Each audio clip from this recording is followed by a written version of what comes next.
현행법상 농해소득이 3,700만 원이 넘는 농민은 직불금 등 각종 정책 혜택에서 제외하고 있는데요.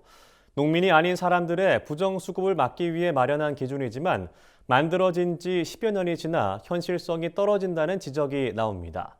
이에 최근 국회에선 농해소득 기준을 상향해 적용해야 한다는 내용을 담은 개정안이 발의돼 눈길을 끌고 있는데요. 김현정 기자가 전합니다.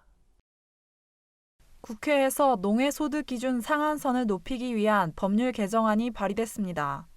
송옥주 더불어민주당 의원은 최근 농해소득 기준을 상향해 기본 직불금 지급 대상 농민을 확대하는 내용의 농업농촌공익직불법 일부 개정안을 대표 발의했습니다.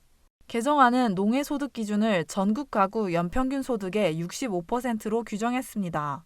2021년 기준 전국 가구 연평균 소득은 6,414만 원으로 이를 적용하면 기본 직불금 지급 여부를 가르는 농해소득 분기점은 4,169만 원이 됩니다.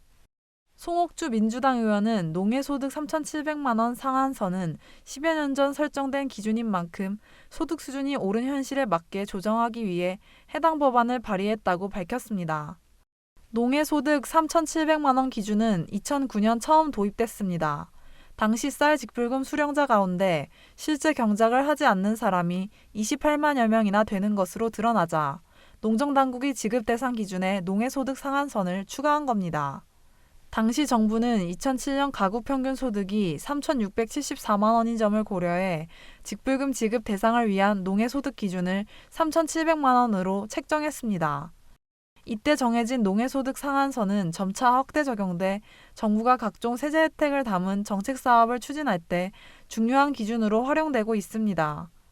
실제로 농지취득세 감면을 위한 자격농민 조건을 판단할 때 기준점으로 활용되고 있습니다.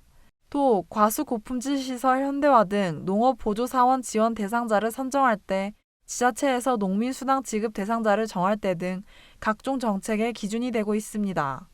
강정현 한국농촌지도자중앙연합회 사무총장은 현재 농업소득은 감소하고 농해소득과 이전소득이 증가하는 추세에서 농해소득 기준을 현실화해야 한다고 강조했습니다. 농업소득보다 농해소득 비율이 지금 계속해서 상승하고 있는 추세에서 현실에 맞게 전환해서 가야 된다라는 거 기본적인 거고, 이 부분에 대한 현실감 있게 상향 조정이 필요하다. 한편 농림축산식품부는 농해소득 기준 3,700만 원은 여전히 높은 수준이므로 상향할 계획은 없다고 밝혔습니다. MBS 김현정입니다.